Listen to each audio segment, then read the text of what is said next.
Flat Earth Debate, Uncut and After Show. I'm your host Nathan Oakley, and if you are new to this channel, or you've not done so already, then be sure to subscribe, hit the bell notification icon and join button if you'd like to become a Nathan Oakley 1980 channel member and keep up to date with the Flat Earth Debate. If you would like to support the channel, there is a super chat that runs alongside each of these shows while they are premiering, and there's also a PayPal, Patreon, crypto and thanks button in the info box below the video. Speaking of Patrons, I'm going to do a quick shout out to all of you who do support me on Patreon. So, a massive shout of thanks and appreciation to Steve on the level, Thomas van der Zander, Cannabear, Gary Hughes, Measured Flat, Chris Wouters, Mr. Amish, Sensual Goat, Mitch Kennedy, Rod, The Name's Burley, Twadwazzle, Jason Hornsby, Christoph Fournier, Flat Earth Travolta, J Mels24, Unimento, Iron26, Endless, Golden McKinnon, Retro Bill, Level Plain Poem, John Kays, Patrick Gunnels, Banter, Mel B. Styles, Hairy Blade, Mobile Max 777, Rob W, Dale West Watson, Unbelievable Productions, Blue Ridge Ranger, Abraham Mohammed, Skeptic 936, Chow Yun Cat, David Wayne Foster, and Dak. Also Texas Mike. Did I mention Texas Mike? I think I did. Maybe I missed you off the list. If you've got twice the mentions, good for you. With that, though, I'll hand over to whoever is in Discord and G+, so you can enjoy their dulcet tones while I set up for today's live show, slightly later than normal. Of physics, but I can talk with you about the observable phenomenon. So that's what I'm doing. Please respond to my questions like grown-ups and don't divert. Right, I asked the question, what created the work? Who broke the glass? Which I just let go. You did, bro. By letting it go. I didn't throw it. I didn't push anything. I just released the glass, and it began falling down, moving without my intention. I just let it go, and it began accelerating towards the floor. Yeah. And in the right hand, you had a helium balloon. It broke. Okay, what did the work of breaking the glass? What did the work of pushing a balloon up? You broke the glass because you picked it up off a table and you dropped it on the floor, bro. It was explained to you 5 times already. You broke the vase, not the gravity. Because in the right hand, you had a helium balloon and it went up. Matimush, I didn't throw, I didn't push it to the floor. You I picked just it up off a let it table go. and you dropped it on the floor. You just said it, bro. Okay, I throw the glass upwards. I threw it up. What will happen? It's synthetic. You threw the glass up. That's a synthetic effect outside the purview of science. Science deals with naturally occurring phenomena.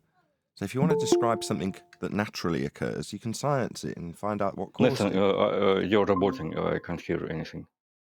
Not roboting, but you're chopping. Like your mic's not picking you up fully. Bugger. Well, cutting you off. my connection is wrong. Better. How about me? Am I robot? Yeah, no, you're not. I've fucked things up.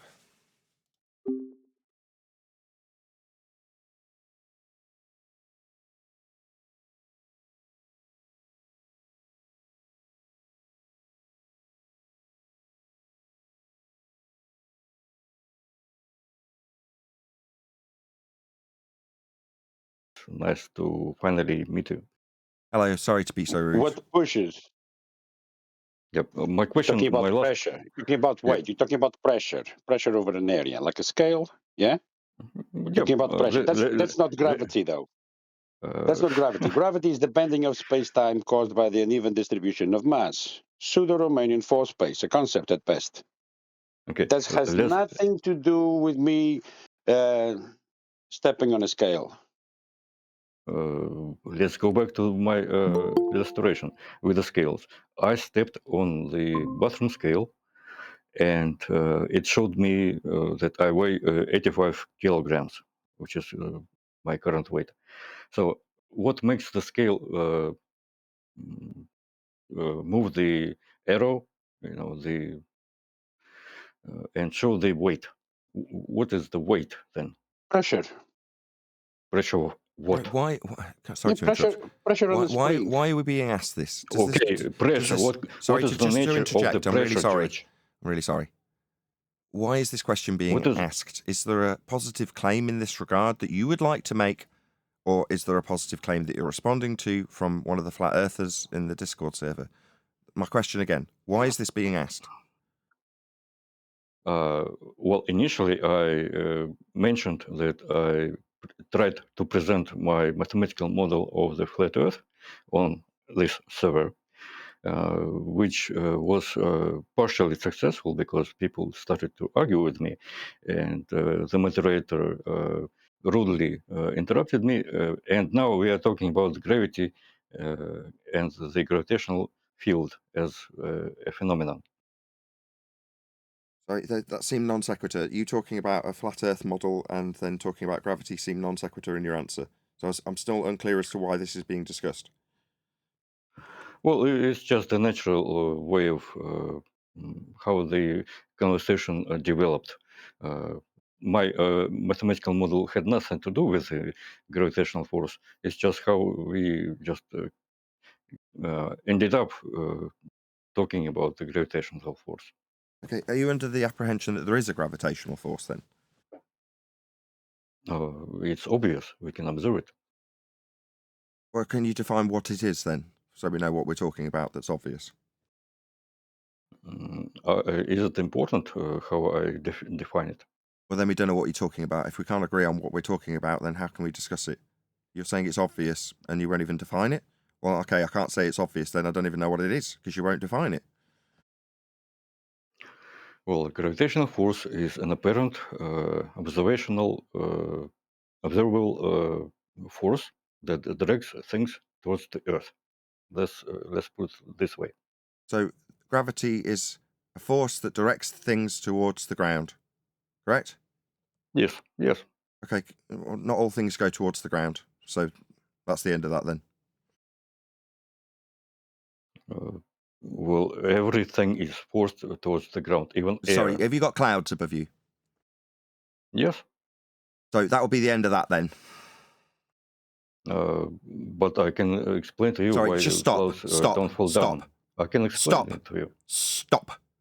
I'll repeat what you said, then I'll overcome it again without you babbling at the end of it without agreeing with the conclusion that you're wrong. Gravity is all things moving to the ground. Okay, we clarified it, I repeated it. Then I got you to look at a bleeding cloud. Okay, that is the end of your claim. There is no force making things go to the ground. Look up, things aren't going to the ground. That happens naturally. While I'm looking around me, zero's going down, literally nothing. But gas is always evaporating and going up to the clouds. Always. Without exception, it's a rule, a law of nature. Second law of thermodynamics. The gas expansion in an upward direction, in this case from the ground to the clouds, is something that definitely always occurs. You're saying there's a force that's imaginary and hasn't been described in heliocentric rhetoric as a force for 109 years that brings things to the ground. No, there's clouds. That's the end of this discussion. You are under the misapprehension that there's a force of down. There is not. I could explain to you if you allow me. I already heard you. I guess to define it, you were a bit apprehensive about defining it. Then you did. Then I undid your definition and showed how wrong it was. So your misapprehension about... It seems like you're talking. It seems like you're talking while I'm talking. It seems like you're babbling through me right now. That won't be lasting very long. No, what you did was defined by you. Then I ripped it to shreds. Now you think you need to babble on and explain something to me. No, I already understood after you defined it. And then I took a giant steaming dump on that definition, which was wrong and doesn't occur, by making you look up at something that isn't going down, undermining this force of down. That's the third time I've done this. That's a conclusory statement that isn't an invitation for you to start babbling about what I don't understand. I got you to define it.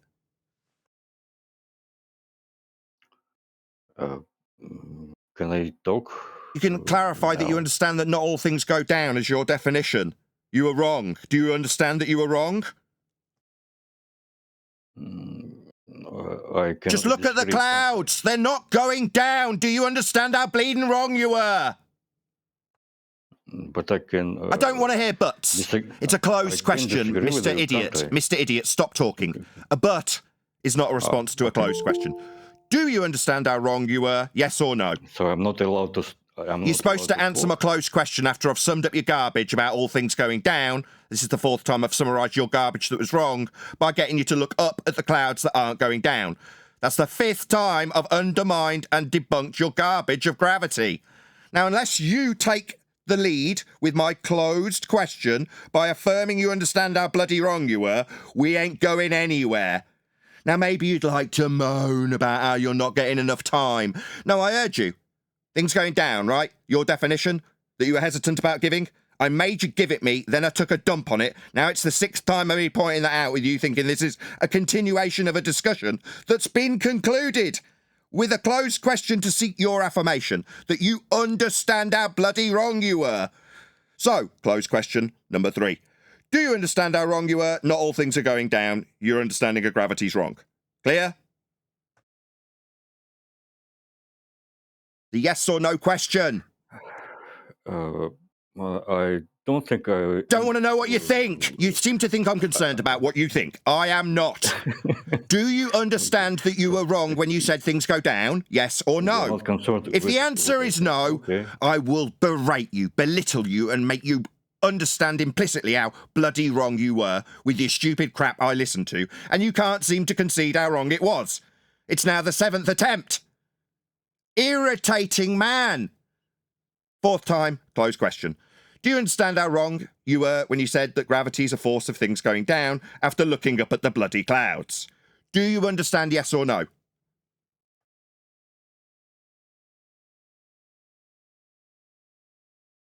That would be a stony silence.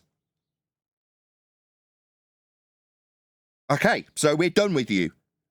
Yeah, when I joined this discussion, I'm a bit of a fluster because I got a few things wrong while I'm setting up. I'm hearing you yammer over people about then answering your question about your synthetic effect of throwing things. While saying, I'm throwing it in the air. What's causing that? Okay, pretty stupid then. When you throw something, you don't know what caused it. Okay, so you're just stupid. You're not worthy of discussion here. Go away to somewhere that's less intelligent than here. If you don't appreciate how synthetic you throwing something is, you're too dumb to be here. That doesn't mean you've got the mic to yammer through everybody trying to correct you. Doesn't mean that you don't get to answer a closed question and appeal to how, oh no, you're not letting me understand, I don't understand things. Don't need that. Don't need a but. I need a yes or a no. For the 5th repetition of the same closed question you haven't answered yet, Russian. Mike. Do you understand how wrong you were about gravity and it pulling things down when gases aren't doing that?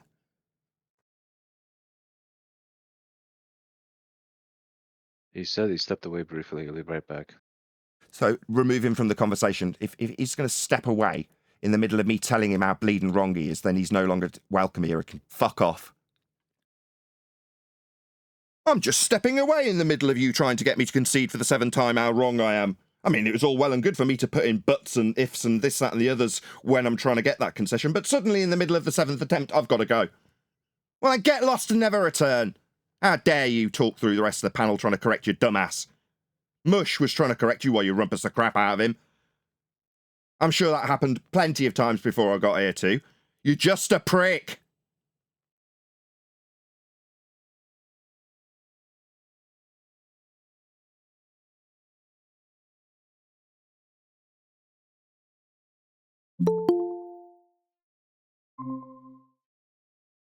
Hello, Brian. Hey, Nathan, hey, everyone. Got flat earthers in here telling us about gravity. Would you believe it? What? A flat earther debating with me about gravity being the force of down when he throws a vase and being rumpused, or rumpusing every other panel member in the Discord server while they're trying to correct his dumbass. Thank Witsit for He's that. not FE. Wait, he's not a flat earther. He's not a flat earther. It's flat earth model creator. Yeah. You're all It saying it at creates once. I models can't. for You're us. too many Yeah, saying he's it at once. offering You're all He's hold on, true stop. You're all tripping over yourself to say something that I didn't hear. Which one of you say it? He's a true earther. I don't. He's a baller. He claims to create flat earth model.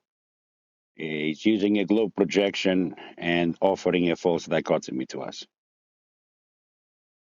Oh, so he's just a glurf scumbag then. What a shock. I thought there was more to it, an extra layer, because he seemed to have flat Earth in the name of his avatar, but fair enough. If you're saying he's a glurf, that's standard par for the course.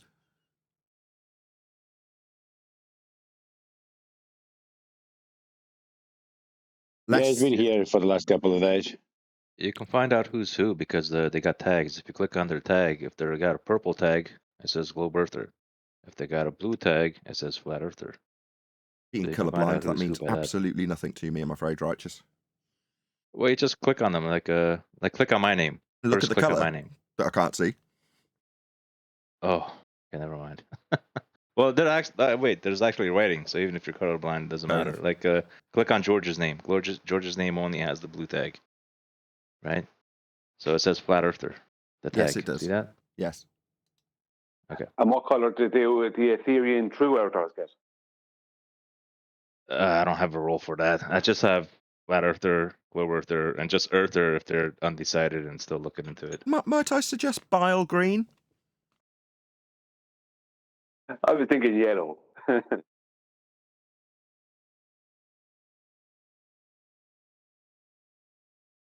Yeah, these glurfers are here to keep the debate going, because they're not here to actually have a discussion or concede anything when they're wrong, are they?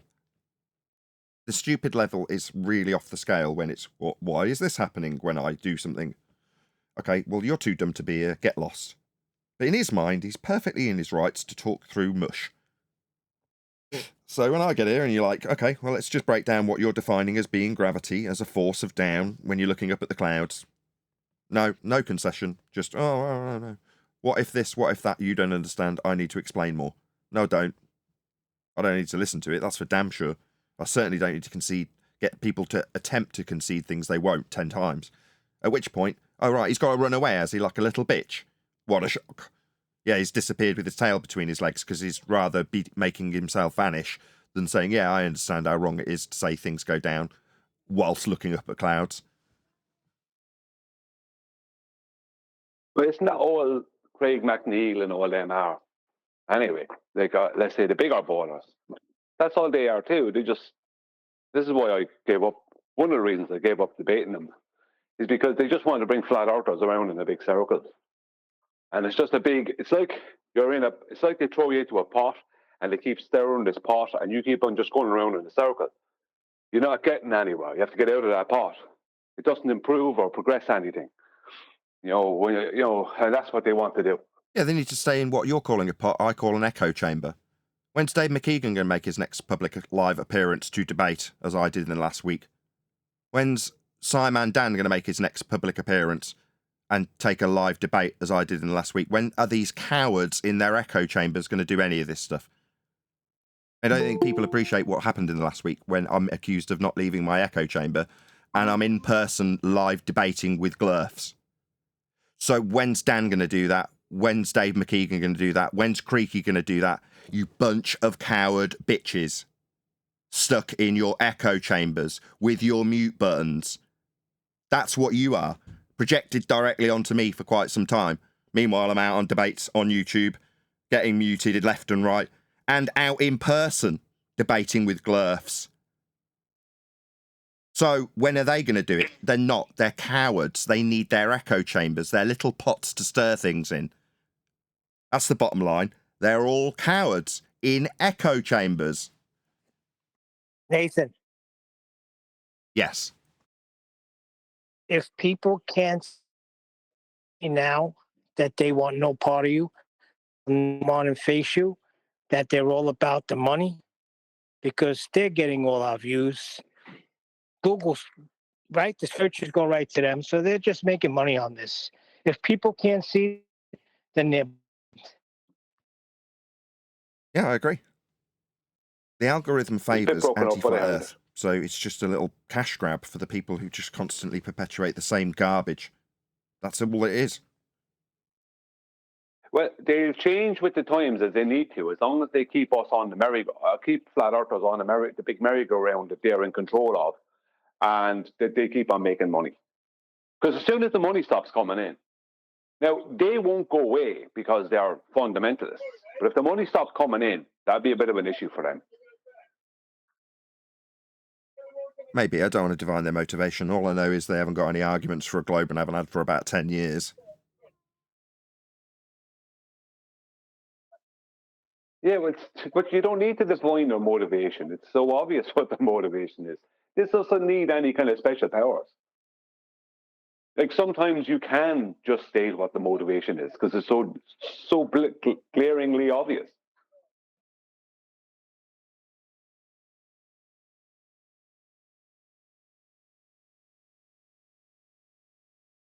Yeah, but this guy is bringing in a globe projection, you know, of the flat Earth, and telling us how doesn't work this globe projection. His globe projection, Does it his have flat an, Earth. Not only does that, it he have a, claimed it's a mathematical model that's science and it can be put through scientific method. And then instantly jump to gravity and somehow connect the gravity to magnetism and electromagnetism.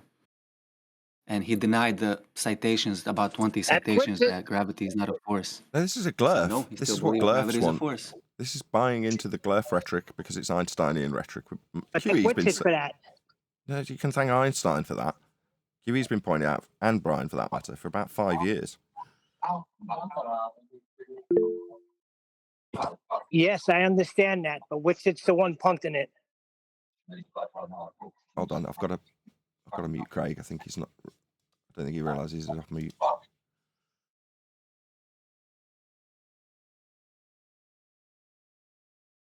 Anyway, I want to praise yesterday's show on today's show, which will start ever so shortly.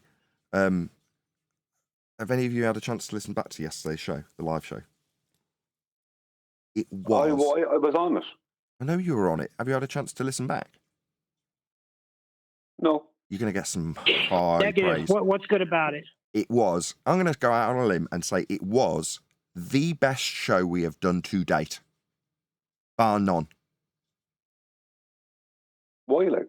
Because it goes through the very essence of everything we've reached as a point, with an example from a glurf that enabled. There were moments. I've got hairs on the back of my neck standing up and on my arms. Got goosebumps. There were moments in that show with you, Brian. If you go back and listen to the live show, I've time-stamped points where you call what he's going to do with really high degrees of accuracy. I appreciate you'd had watched it once beforehand, but it was really evident in how you described it that in spite of the preemptive understanding of where he was going, you knew what he was going to do in terms of the tangential horizon with 90s at it, and you called it out about 5 or 6 minutes before he did it in terms of how, you know, the video progressed and we were responding. So I made a timestamp in the video in the comments. Brian gets this, Brian calls it perfectly or something like that, and then I put a timestamp, and then I put the next timestamp when Thunderfoot puts a point from the centre of Earth out to where he's standing and says, "This is the horizon." In other words, he does exactly as you've described, just a little bit more vague, but with a diagram, so you can see exactly what he's doing. And like I say, you called it, but there was just it was riddled with everything that's on these slides. For instance, now I've only got to look up, and there's a slide on screen that was useful in the demonstration that we were doing yesterday. In other words, everything that we'd like to have highlighted is another one.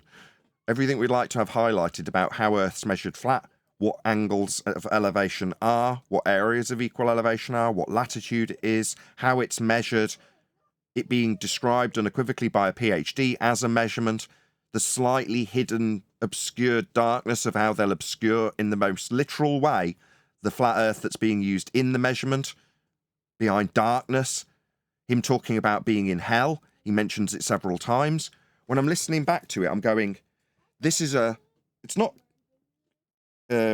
simple, but it does summarise a transposition from flat Earth measurements to globe, with him showing us how it's done, and me offering up better diagrams than he's drawing on the fly to confirm what he's shrouding in darkness with respect to the flat Earth angle measurement that he makes. So for me, it was the pinnacle of flat Earth debate, yesterday's show. It was excellent. So much so that as soon as I'd finished watching it from start to finish, I'm like, I need to tell my audience this. Because sometimes shows come and go and you go, oh, that was a good show. I'm like, no, that wasn't just a good show. It was the best show we've ever done.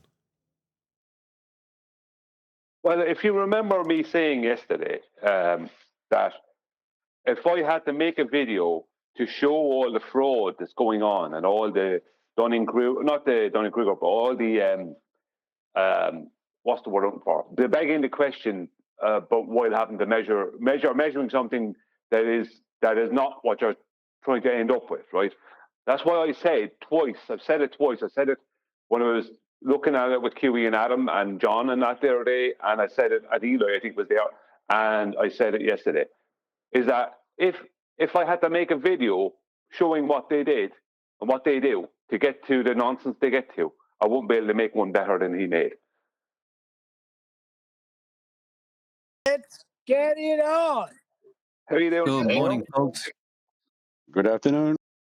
Good evening. I'm going to continue with the enthusiasm that I had in the pre-show just before we started, and Brian's sentiment after the fact. So, just to hopefully bring Brian back into the discussion immediately, Brian was suggesting just before we went live that if he had attempted to show the conversion from flat plane measurements to ball Earth sphericity, he couldn't have done a better job than Thunderfoot did in his video. Ergo, his saying that was in response to me saying that the live show yesterday was the best flat Earth educational show we have done to date, bar none. Now, after watching it myself, I went to the effort of producing an advert for it and saying that exact sentiment at the beginning of the advert. Go and check out this live stream that we did yesterday if you want an education in flat Earth, how it's measured, and how a ball Earth came to be. Go and watch that video. Go on, Neil. Oh, I'm sorry. I didn't know I was off mute. And yeah, wonderful. We're right at the start of the live show. So anyway, go and check out that show. It's Flat Earth Debate 2176. Thunderfoot Measures Earth Flat is the name of the actual show. Hello, Eli. We actually reviewed it again on QE Live last night. And I would say I'll that's stop probably it, Brian. probably the second best stream there's ever been on this subject. No, but what you're saying is true. He couldn't have, it was nearly like, is this a joke? That's what I was thinking to myself. Is he actually joking and handing us everything that we have, everything that we need, basically confirming to the audience that everything we've been saying is the truth. And I realized he's not joking. He's not trying to troll us or something. That is literally how they do it. There is no other way. That is what we've been saying. So he's just basically confirming when we state that the Earth has been measured as a horizontal plane, by them, and then it's been turned into a globe. He's just affirming that. That's all he's doing.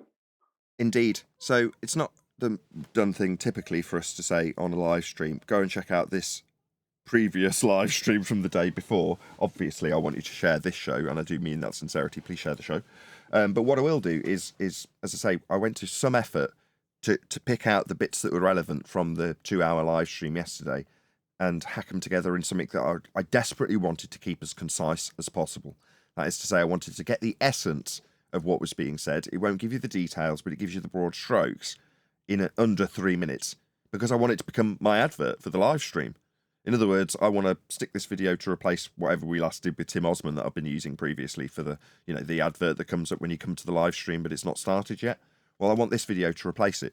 So if I can beg your indulgence, are you all okay for me to play the advert I just made 25 minutes ago?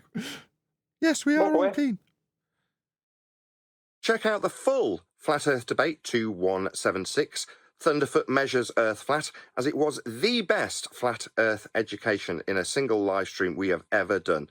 Also, links to support this channel, PayPal and Patreon, are below this video. Why not add measuring the size of the Earth to the list? Or hell. This is what he's actually doing. This is Polaris. He's measuring an angle between him and the ground position of Polaris. That's a latitude measurement. Why is he levelling his tool? Well, because he's establishing a horizontal plane of reference. This line. It's part of the angle measurement of Earth with a ground position. This is a flat Earth measurement, and the way he's establishing a horizontal plane is with this tool. I didn't get an answer to my question. Is this measurement that is on Earth flat, is it in hell? Not at all.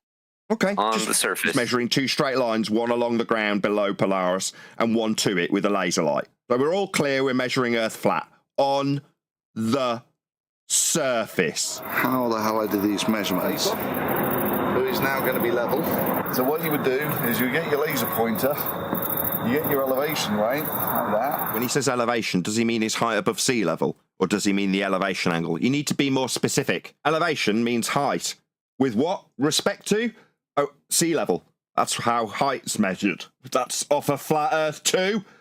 If you're just talking about elevation angle, then it's the line of sight between you and the object in the sky and the horizontal plane the observer is standing on, as per my definitions. Down both sides of the laser pointer, and then you measure it up the next day.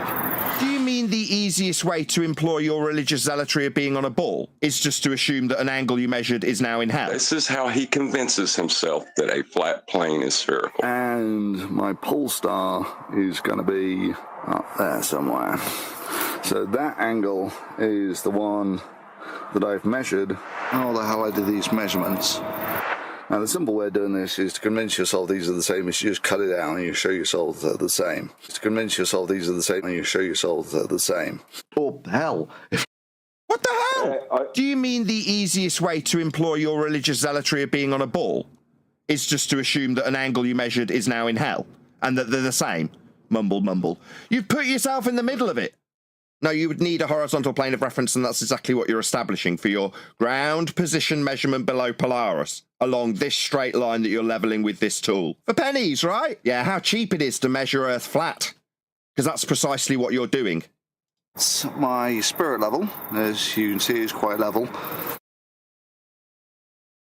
That's my plug, my advert, if you will, for the stream that we did yesterday, titled Thunderfoot Measures Earth Flat. And I just couldn't help adding things to the title. It probably looks all right, shambles, because I'm like, I'll add on that he's done it for $80 because then it'll allude to the original video and match the thumbnail for that matter. And then I put something to the effect of, this is the best FED stream to date, or something like that as well. So it's ended up being an absolutely enormous title to yesterday's live stream. We'll have to have a rethink about what I actually call it. But after that, I'm like, well, this advert for that stream can be nice and concise. Thunderfoot Measures Earth Flat is the name of that video, the one that you've just watched. So you may not want to go and watch it and give it a comment and a like, but it'd be nice if you did. Should I share my own video? Is that tacky? I don't care. I want the views. Here you go. Go and leave a comment in the video I just made. We encouraged people to go to Thunderfoot yesterday, and a few people did say that they'd done exactly that, which is to say they went to Thunderfoot and let him know, at Nathan Oakley 1980 sent me. But it's nice to welcome him into the fold. I referred to Thunderfoot as a flat earther yesterday. I noticed that Brian had called him Thunderflat in this live stream yesterday. And these are all very worse than that. He's now Thunderflat Magoo. Thunderflat Magoo. I do need to watch stream yesterday, don't I? Kiwi is going to dispute that. Kiwi robbed a few names that people were using, and he put them all together, and he came up with his own name that he says is the actual name. But you'll have to take that up with him. You definitely said Thunderflat in yesterday's stream.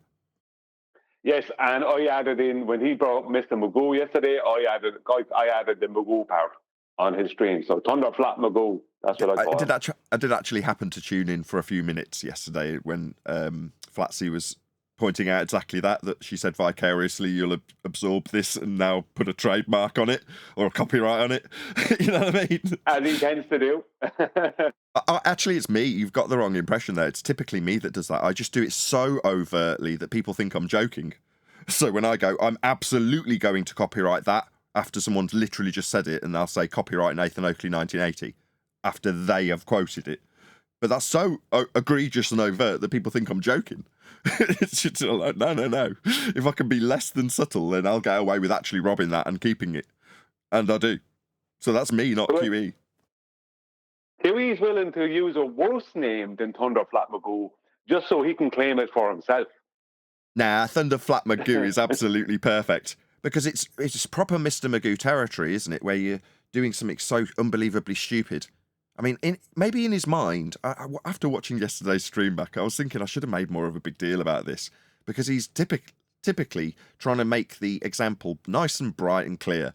Yeah, when he's actually talking about the angle measurement itself, the most critical bit of his, presentation, it's in darkness.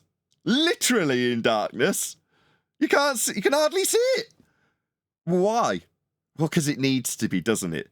It's I can't think of the word. It's poignant. It's a great metaphor. There's a word somewhere in there that someone will tell me from the chat that's perfect for this. It's appropriate. He needs to hide the flat Earth. Go on. Yeah, for his own mental darkness, because he's hiding flat Earth from himself in the dark, out in the wilderness, or he's out in the wilderness in the dark, hiding from flat Earth while he's measuring it. Yeah, when he's drawing the parallel lines in the back of his car, it's all very grim and darkly lit while he's doing these are the parallel lines, and it's on a scruffy bit of paper with all the lines he's drawn while he's next to his car that he's then going to claim are all parallel when he's only seen one. I mean, we're not going to rehash what we did yesterday. We've already done it. But you know what I'm getting at? It's all dark. You're like, yeah, until you get to this is your latitude, and here's this line from the centre of hell to the outside edge. That is, and you're like, this is nicely lit. It's just so telling. Like I say, that, other than me not putting a more fine point on that exact example, which I'm doing now anyway, I thought yesterday's show was basically perfect. Yeah, it was a great show. Great show. And it does really sum up what you've been promoting since the start of this year. So it's been 9 months. So you've belted it. Yeah. And at the end of that 9 months, plops out this from Thunderfoot. You're like, wow, that was an interesting... Flat Magoo. Yeah, interesting gestation period for Thunder Flat Magoo. Anyway, it's just a great stream. Like I say, after I smile while I'm saying it because it's not true, because obviously I'm streaming right now. But like, I finished the live stream, watching it, that is, yesterday's stream. And I'm like, that's it. I can hang my hat up now. That's it. We're done. What else can we do? How can I top that? It doesn't get any better. There was, like I say, there's moments in it where you're saying, I've already said this already, but I'm just so excited about it.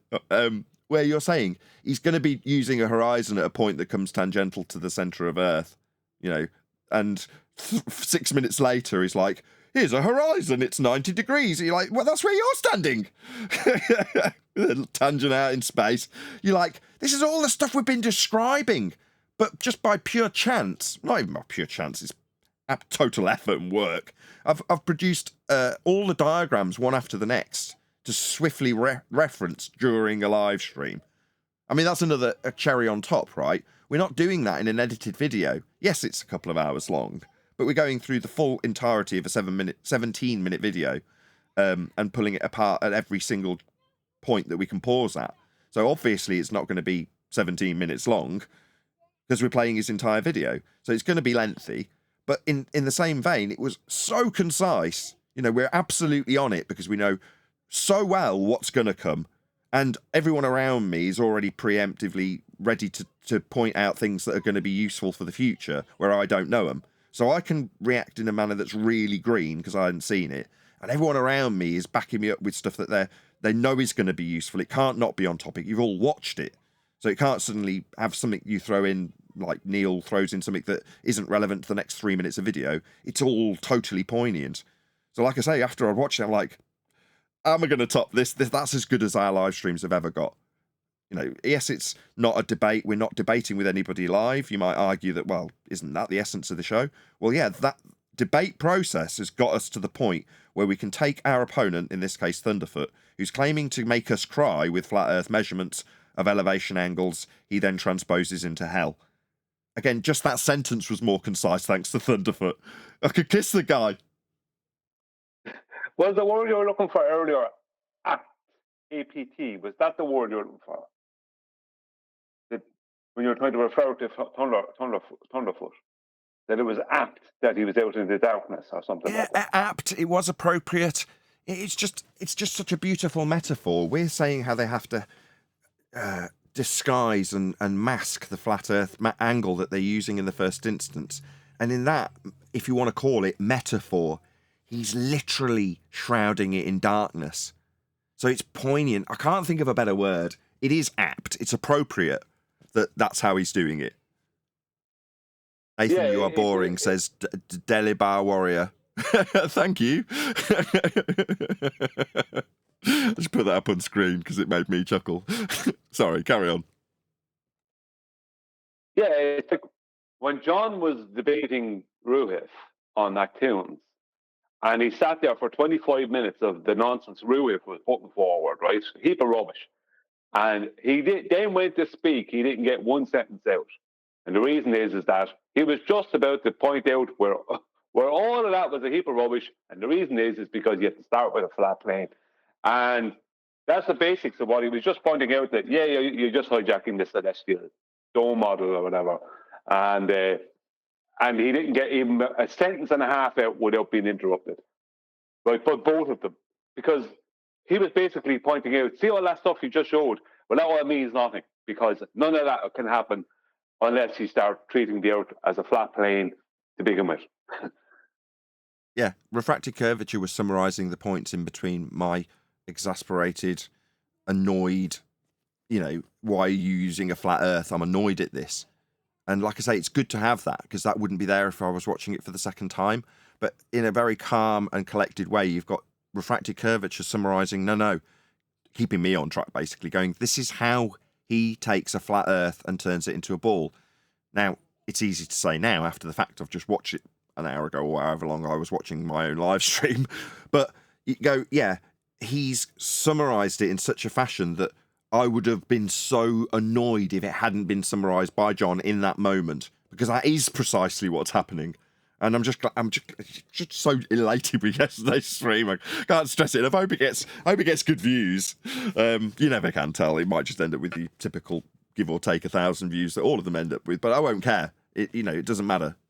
In your own mind when you're at a peak, and that for me was a peak that we've reached, and it's a good thing. It's nice to say, look at that. Look at the crest of that wave. Look at where we were. Look at where we are now. That's awesome. Nathan, it was over for him when he pulled the... Yeah, he probably did it on a Thursday.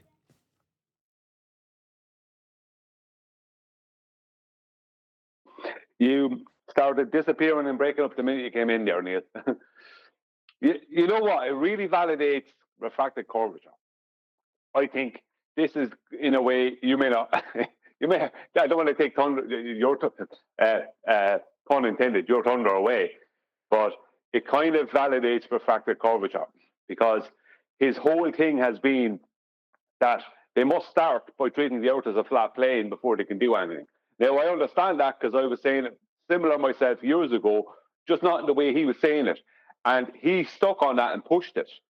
And so, in a way, and if you add in the debate he had with Ruhif, this is like his swan song. Absolutely. Because he was a baller and a staunch baller up until January the 1st, 2020. And then he realized, hang on, there isn't measurements for all this stuff. But there is measurements. So what is being measured? A flat plane. That's what's being measured, with topography above and below it. So, yeah. Now, I don't mean to take that away from you. No. It's not taking anything from me. I'm merely a conduit for this information, and I'm in no way hesitant to pass on the credit when it's me as a conduit giving it to an audience and summarising in all the more different ways so it can be comprehended by different people. But I'm summarising something that John did, and that is worth absolutely drawing the audience's attention to, because he's been doing this for years. We're talking about refracted curvature, who called John, and he went on a hiatus recently. He's been moving around with work, but up until that point, he was the one that was spearheading this, if you will. That is to say, he not only went to the extent of showing how Earth is flat and how you will convert the globe that we all thought we were standing on into the globe with flat Earth measurements, he started doing it with things like his kitchen. So if we go back to bunk and debunk, that would really be the starting point. Obviously, he's developing those things before that. But in essence, being able to convert your kitchen, measured flat, into a sphere-shaped world is the perfect demonstration to say, no, he absolutely gets all the credit for this, in terms of who was it that basically said all roads lead to a flat Earth? You guys need a flat Earth more than we do.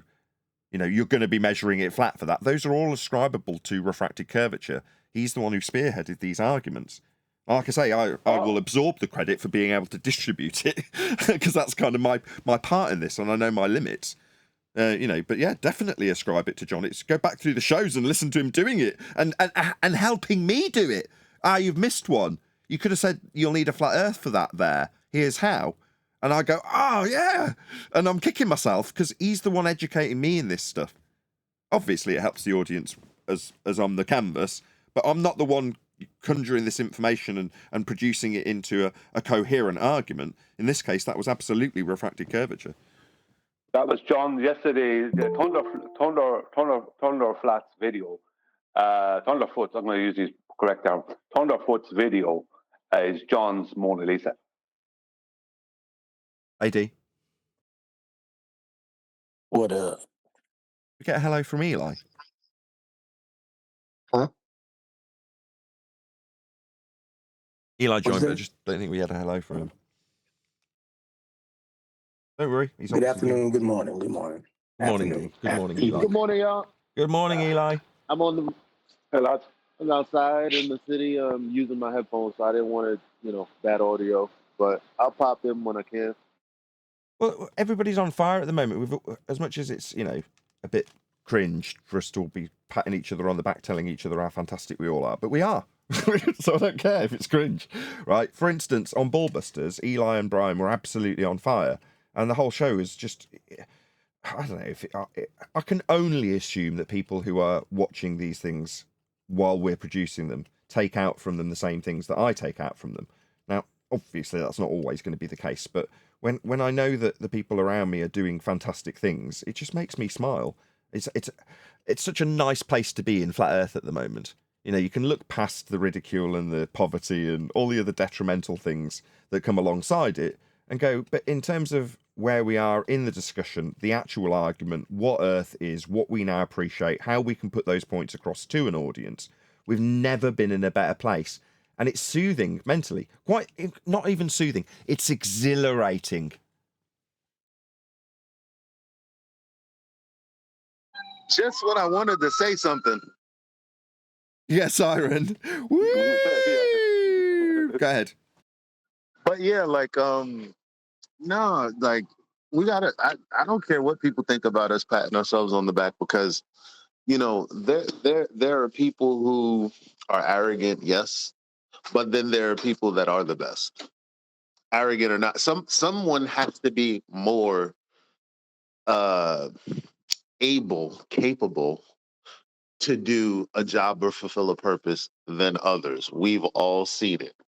We may sometimes call them superstars. Well, you know what? We're the unsung heroes. Maybe not even unsung. We just can't. We don't know how many people, carry our arguments or sing our praises the way I did when I first found out about this show. Like we forget about all of the things that we will never hear that are said. And you know what? Based on the things that these people in these arenas have done, sometimes information being hard to get on Google because people want to, break links and things like that. It's all because literally this show has the best arguments, and I don't care what anybody has to say. And that's no cap. You say this show, it's this panel, it's this group. Now, if you want to call this group something, fine, give it a title, but it's this group of people, isn't it? It's you. Because while you were saying it, I'm thinking, well, no, because you go out on the circuit and debate with people, and in person, you're an advocate for this subject, and you're not always here on Flat Earth Debate, are you, Eli? Yeah, based on your experience that you go out and garner, you can argue the toss when you are on Flat Earth Debate with your extensive knowledge that's been gained outside of this group. But everybody in this group is kind of like that. Brian, that's kind of what the show's based on. Brian comes in and says, I've had this message from Wolfie. This is how the argument breaks down. Well, that's not him in Flat Earth Debate, is it? He's just Brian doing Brian things, having his Brian arguments, and then letting us be privy to them. So it's a collective group of people that are on the cutting edge, on the tip of the spear, however you want to metaphor it. And that's all of us. It's not.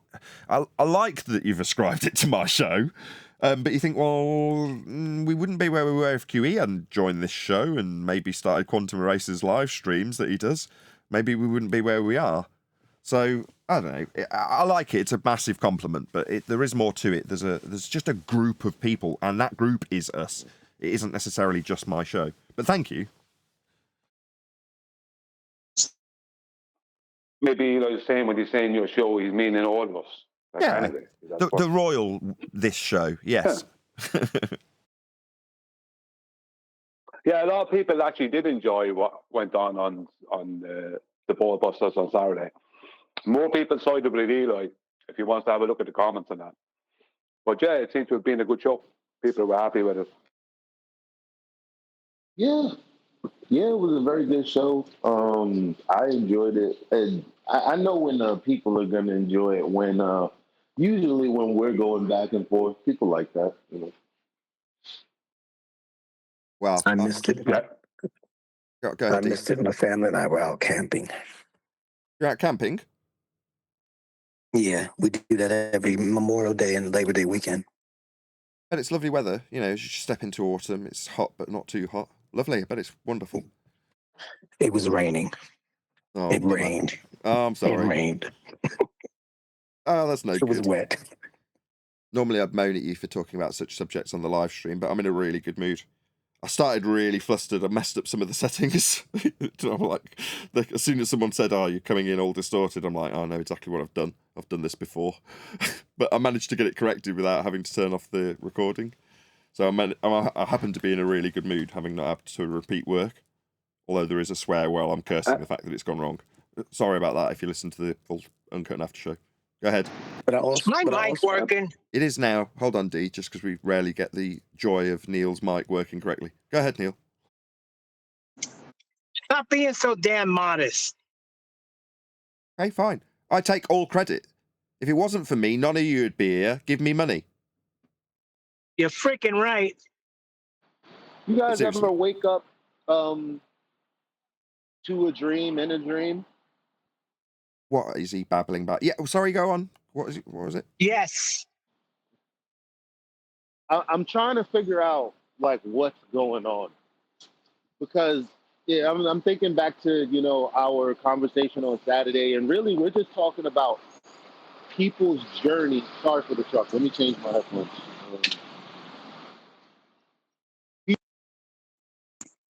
Journey into the truth, right? And we say, well, some people wake up at a different point. You know what? I think that some people wake up still in dreamland, because it's like, how do you quote unquote wake up, have some of the correct rhetoric, but still use your brain to think incorrectly? So it's like you're almost there. You know that something is going on, but then you just kind of get rounded back up into the feast of nonsense. Because you get emotional, you lose control, you don't think before you speak. That's why I admit, I think I write my information down on comments, as Nathan has read, better than I can actually verbally articulate it, because especially if somebody's on the opposite side rumpusing me, or just saying things that just trigger me, I end up not thinking before I speak, whether I say the wrong terminology, it falls into a piece of nonsense or whatever. But it's just not thinking before you speak. And sometimes when I write it, I can look at what I wrote before I press send. So my writing articulation is better than my speaking articulation, because I can edit it. You know what I mean? Yeah, but I don't think that's what Eli's. well, I think he's more referring to the old the Morpheus adage when he's trying to explain to Neo why everybody who's connected to the system is unwake-upable in certain terms. So he's saying, some people are so hopelessly dependent on the system that they're going to fight to protect it. Well, that's what we're describing here. Eli saying, why is it that you come to the subject, you get ingrained in the feast of nonsense, but then you happily walk away and set back onto the ball? Something's wrong. You just can't quite put your finger on it. But then you go back to the ball. Well, that's like the guy that's plugged into the Matrix. He knows something's not quite right, but it doesn't matter. He's plugged into the system and he's going to fight to defend the system he's plugged into. That's Morpheus's point. I think it's like, remember that scene where Neo and Morpheus were having a fight, kind of thing, like a kung fu fight or something. Do you think that's air you're breathing? Yeah, that point. Yeah, it's kind of like that. It's a bit like that. So people are thinking, I'm still breathing air, kind of thing. I think Eli can confirm, but the better analogy just before Eli does go is they think they're breathing atmosphere, right? Is that atmosphere you're breathing? yeah. Yeah, and I think the verbiage I used, I'm going to use it again. And so what it was people have their operating system. We all do. And just like computers, you can uninstall and reinstall. Like, this is what we talk about in business. This is what some teachers have talked about. The habits that you have that make up, the moments in your day, it's all connected. And so if you want to change things, you got to kind of change your operating system. You can't just decide to move things over here and there. You actually got to start over. It's time for a reinstall. I just want to draw attention to one of the commenters. It's actually one of my members and patrons and such like, Mike808. Yesterday's show is a perfect one to share to Candice or any other rather than the day prior. So I think what Mike808 is saying in that comment, if I read between the lines, is that rather than, I think it was Candice we covered the day before. Hopefully I've got the order of these things correct. While we're discussing Candice and her as an individual, what she has to offer as influence, what she might do in the future, etc., etc., there was some criticism that, well, how is this going to help her if she was to come? And I was like, well, I'll say Earth's measured flat right now and then it's useful. Well, no. The show yesterday, on the other hand, if you were to think, right, what show can I share somebody that's got a good comprehension level? Because it wasn't simple stuff that we were covering yesterday. We're covering it in advanced terms. But somebody with a good comprehension level, what can I share with them that really does drill down how Earth is measured flat and the ball came from those measurements? How your religion of being on a ball is dependent on measuring Earth flat? How can I get somebody to a really good video that comprehensively unpacks that from the perspective of both a globe Earth believer and a flat Earth debunker? Or flat earther who's debunking the globe earther. You know what I mean? Anyway, that would be yesterday's video, and that's what Mike is saying with that comment. So in other words, don't share Candice her video where we're just discussing her, very lowbrow that it was. Share a video where we're talking about somebody who's going out to claim measurements of a sphere Earth in its circumferential or radial values based on flat Earth measurements. That's a much, much, much better video to share with somebody like that. Obviously, given I think it's a fantastic... Hold on, I need a obviously, as I think it's a fantastic video, and I've just said that, hearing one of the comments saying that would be a better video to share with somebody because of the information-rich nature of the show, I'm going to agree with Brian. Is going to now defend Candice, aren't you? No, nothing to do with Candice. I was just joking. As a shareable video, would people understand what we're all saying in that? You know what I mean? They might take in the basics of it, but unless you're after going through the gauntlet a bit, you're not going to take it all in, regardless of your intellect level. No, I know. That's going. You know what I mean? I think that might just be a little bit.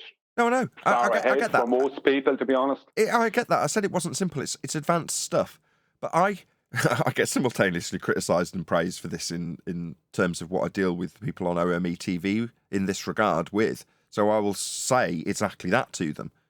Give it them in the broadest of strokes. So it's both overwhelming but simultaneously comprehensible when I say, no, it's just measured that way. And then I might talk about latitude. Well, commenters might say, look, you're giving them too much. I'm like, well, I held back for 3 minutes, not telling them that Earth's flat, so they didn't hang up immediately. There's a balance to be struck. But that criticism of, well, it's too complex. Yeah, keeping people on a ball Earth in a sky vacuum with claim to be measurements is no simple task, and unpacking it is even more complex. But if you do want to know how you came to believe that you were on a ball, there's not going to be anything better than that. That is the pinnacle. Likewise with QE show, I'll say it without even having watched it all. I know that is the crest of the wave, the pinnacle of understanding, a realisation of how Earth is measured flat and the ball came from those measurements. That was what was achieved yesterday. And I will praise Thunderfoot for it. I mean, literally, you can't get higher praise than Brian saying, I couldn't have made a better video of showing how that process works with flat Earth measurements. That's high praise for the flat earther, formerly known as Thunderfoot, now called Thunderflat McGee. Thank you for the super chat, Magoo. Thank you for the super chat, TVH. He says, hello, Nathan. When you next going on politics server, because it's hilarious when you start berating Glurf, comedy gold. I did that today. You know, we had 7 attempts to get a Glurf to concede that when he throws something that's created synthetically, aka man-made, that means there's a force of down. And when he defines that gravity is a force that makes things go down, and you ask him to look at the clouds, and 7 times later he won't concede after 5 attempts of asking him specifically with a closed question, do you understand, that suggesting there's a force that makes things go down when you've got clouds that is the gas evaporating and going up, makes him wrong. 7 attempts later, he's not doing it, so I'm removing him from the call. You know, as he at the point I've asked him 5 times, he's like, where has he gone? Oh, he happened to have turned tail and run, and he's got something else to do. You know, you're like, get lost. These people are unreasonable. So you can see that on almost any show. But we'll be in politics on Friday to answer your question. Go ahead, Brian. Yeah, remember what you were saying earlier about that guy? I'm wondering if he's the beginning of what we predicted a long time back. The beginning of the ballers turning away from a force of gravity and going towards some kind of a magnetism, electric universe mindset, but holding onto their globe. So, excuse me. Hold on, Brian's vomiting and choking. It's only a cough. Relax. Is there a possibility that there's ballers going towards ether and dielectric acceleration and holding onto their globe? Is that possible? Is that something that may be happening? Because, you know, there's a certain section of them out there that are going at this stage, we can't prove this force of gravity thing. It was thrown out by Einstein, blah, blah, blah. But we know things go down. This is what they're going to tell themselves, which we know. So consequently, there must be a force of some kind. Maybe it's magnetism. You know, maybe it's dielectric. Maybe Whitson has a point with his dielectric acceleration and the ether. And you know what I mean? We predicted a long time ago that this is very likely to be the case, that they'll drop their force of gravity and go towards dielectric acceleration and ether. But, you know, why will they do that? You know, because Whitson is there promoting it, giving it to them. But that's not going to be leaving their ball. They're still going to be holding on to their globe. Because within dielectric acceleration, they're presently trying to come up with ways of how the gas that we breathe stays down. Do you know what I mean? They're presently trying to come up with garble to try and basically go against gas behavior. Right, which is going to be their ultimate problem, isn't it? Same with upward rising Earth. But it's the absolute end of them. Yeah, it's the absolute end of them. Yeah, I've already given out the reason it is, but they haven't paid attention yet. Well, when you go through the weight of objects in a vacuum when you remove the gas, you'd assume that. Well, that's one way. That's one of the things. There's another reason that's within what they're claiming.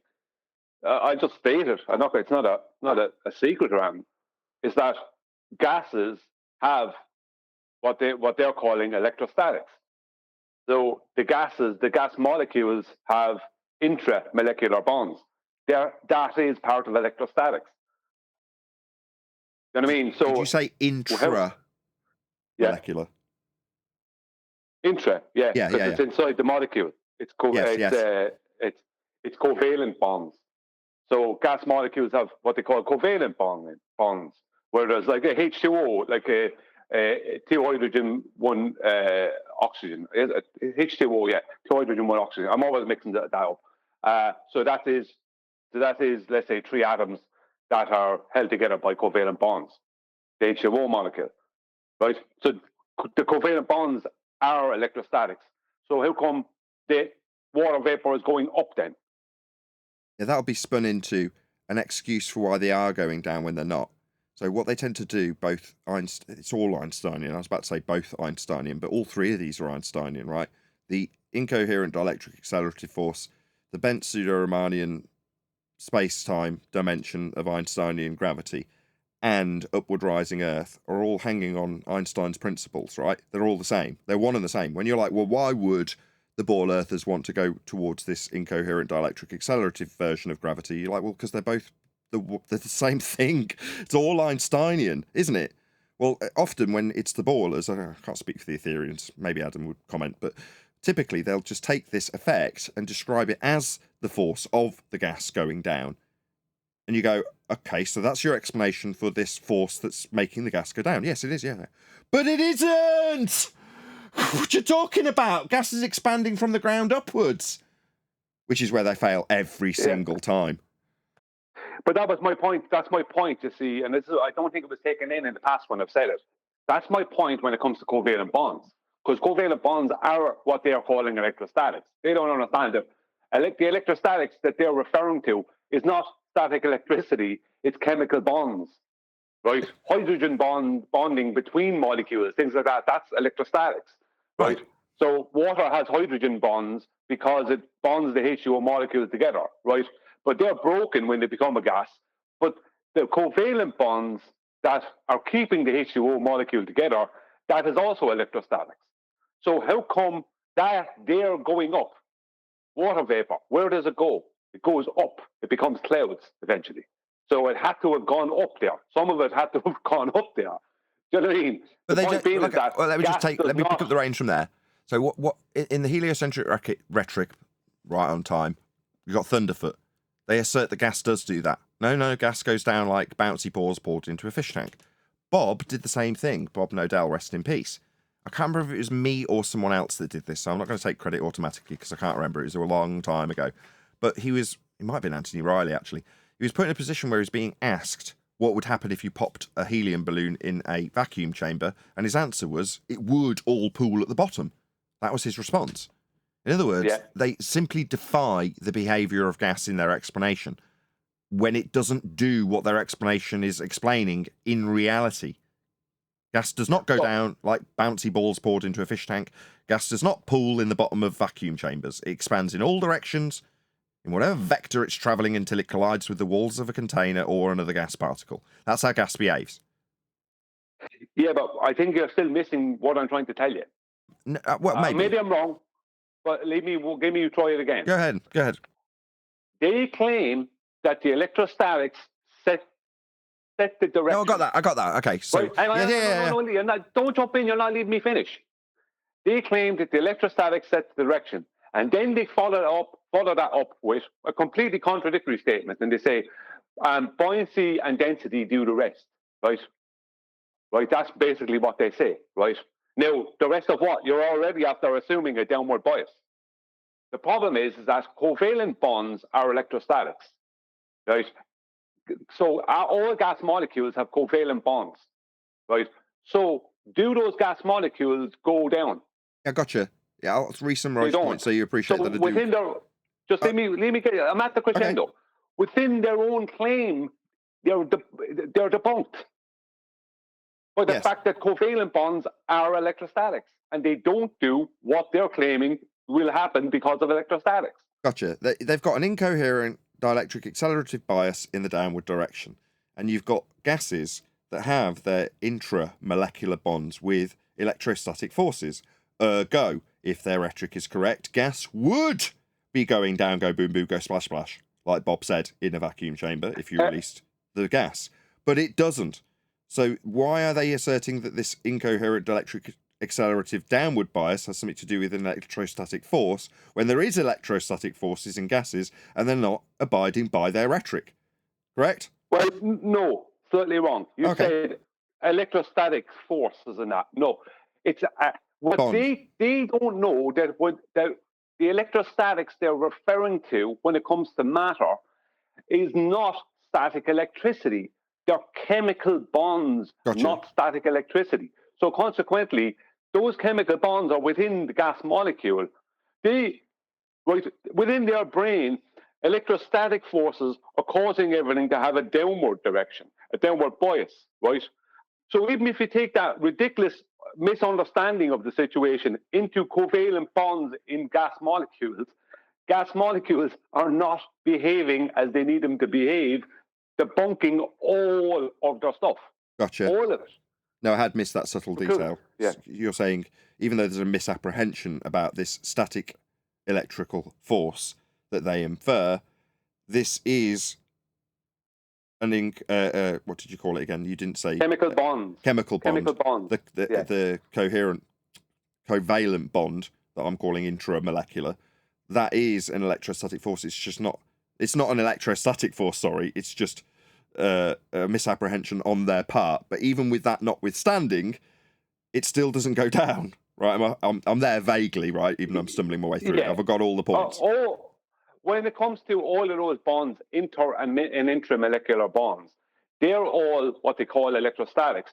So are Van der Waals forces and London dispersion forces, all those are all under the guise of electrostatics.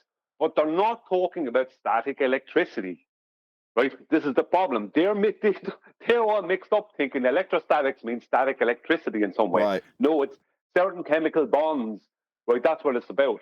But even if you do go into their crazy paradigm and turn it into static electricity in your brain, if you go by what they're claiming, then the gas molecules, the H2O and the O2, all these, right, that are molecules that have covalent bonds, all of them will have to be going down within their claim.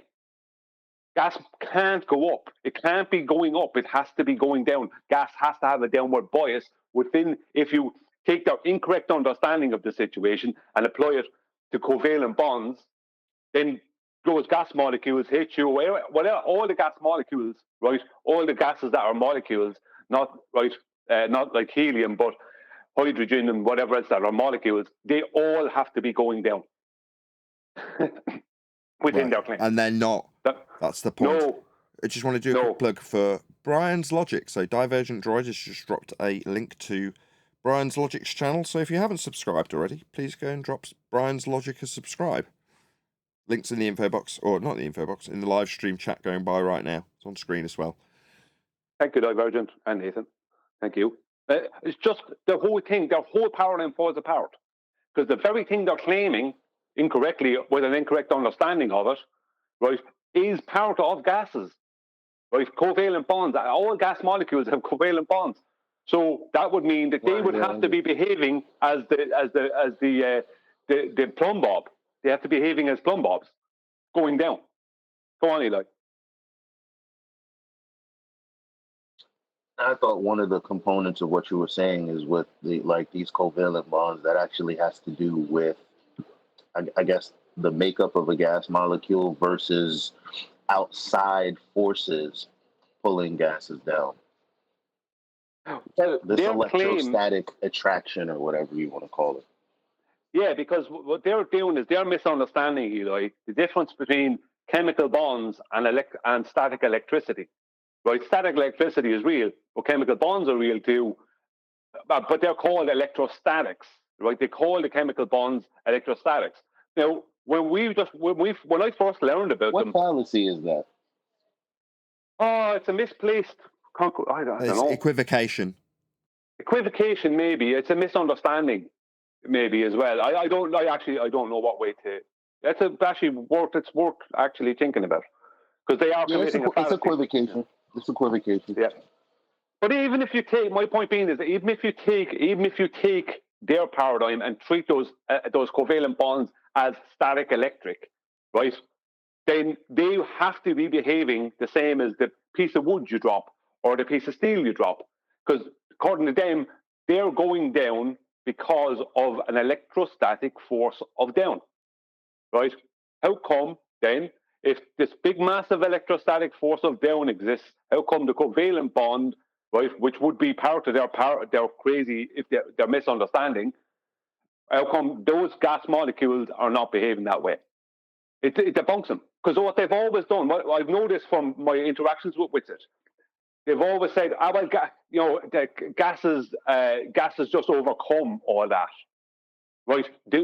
Moving away from the fact, whether he knew it or didn't know it, moving away from the fact, no, the electrostatics you're claiming are part of gases. Well, And that's just gases like are when debunking you. that's like when Globers say, well, gravity has to do with relative density. Exactly.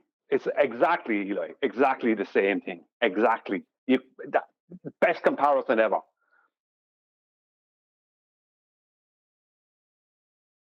Because we're all ace.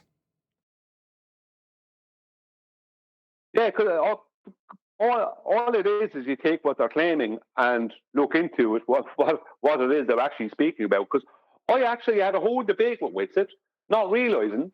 It was the second night. It wasn't a debate. It was a conversation over in his channel he invited me for.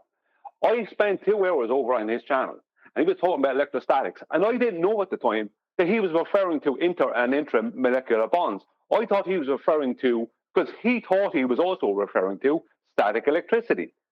I found out after that from QE and Adam that he's actually referring to intramolecular bonds.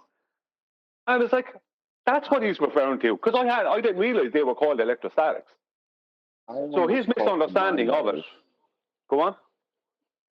I almost caught that mind virus. Let me tell you what my thought process was behind it. But see, being with you guys and focusing on logical fallacies, because I thought, well, I can't come to good conclusions unless I understand this stuff. All of it is important, everything we talk about.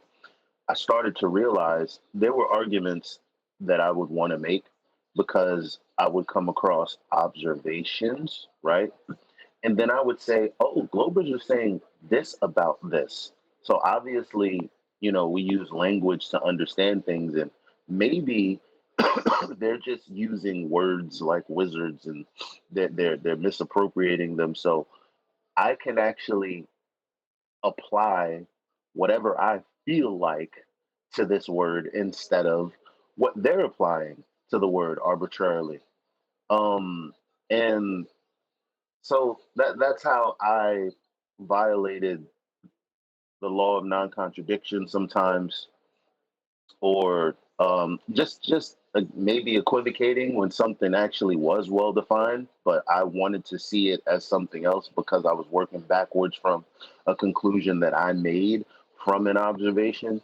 This is something that you desire to do if you're not checking yourself.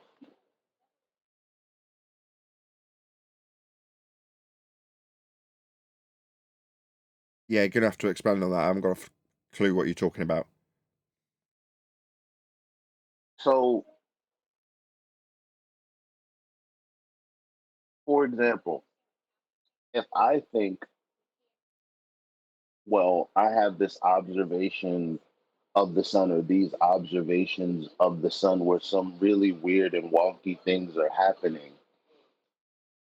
I go, oh, okay, well, what if the sun is a laser or something? And then, the sky is some sort of refractor or whatever. And this is why I'm seeing all of these refraction phenomena. And, I just work backwards from that conclusion when I don't know what the sun is at all. And then, you start finding rhetoric like what Globers say a rainbow is, and you just make up your own explanation as to what a rainbow is based on your conclusion of what the sun is. But that's not necessarily, it's not facts. Are you trying to say people make stuff up? Yeah, all the time. Why don't you just say that? Yeah, they do.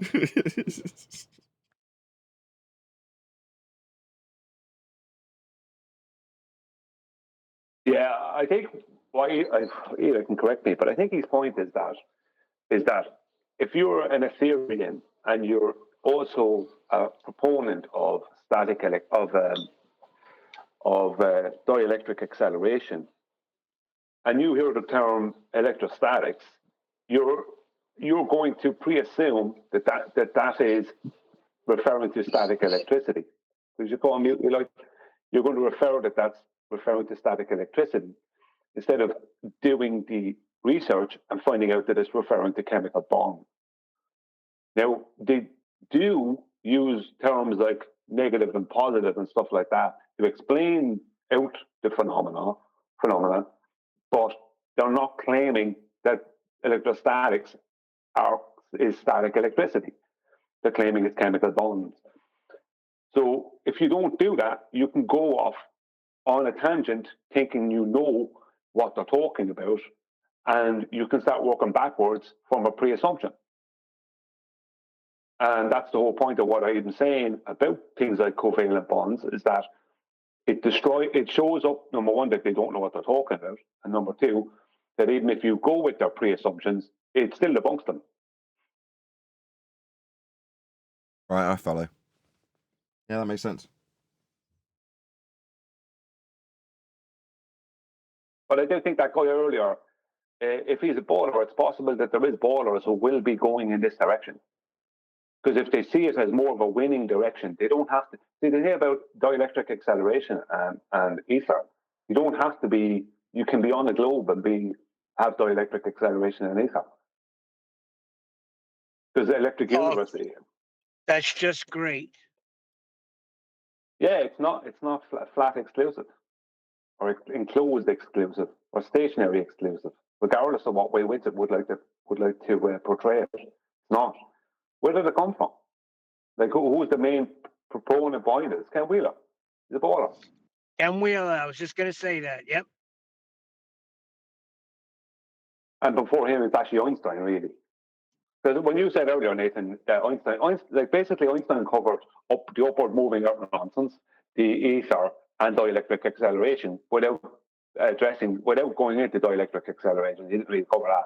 But ether and upward moving out. And he covered, let's say, the prior beliefs concerning Newtonian gravity. He was able to deal with all that into one made-up paradigm.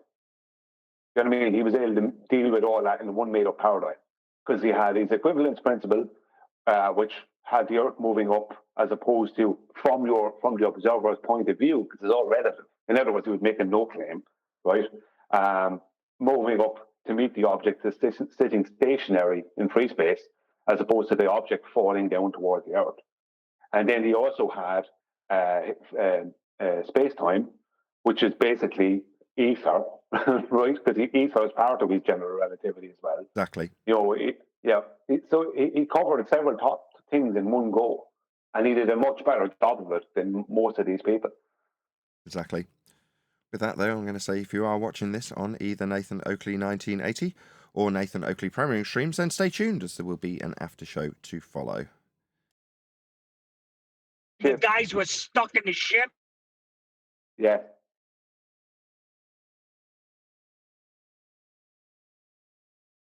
What ship? Where? So basically, what y'all summed up, all Nathan, Brian, Eli, is that I'm not going to name any names, but y'all can put it together. Y'all can fill in the puzzle. Any so-called self-proclaimed flat earthers, which we call just anti-globers, who even mention or purport anything on the bandwagon of Einstein philosophical conceptions, like the way the globers do, who I'm learning now were the creators of this static, whatever the hell y'all call it, incoherent electrostatic magnetism, whatever. All of these different concepts that are like pseudo-physics and pseudoscience. So, yeah, so I'm saying these are all Einsteinian type of concepts that was to back up their gravity, right?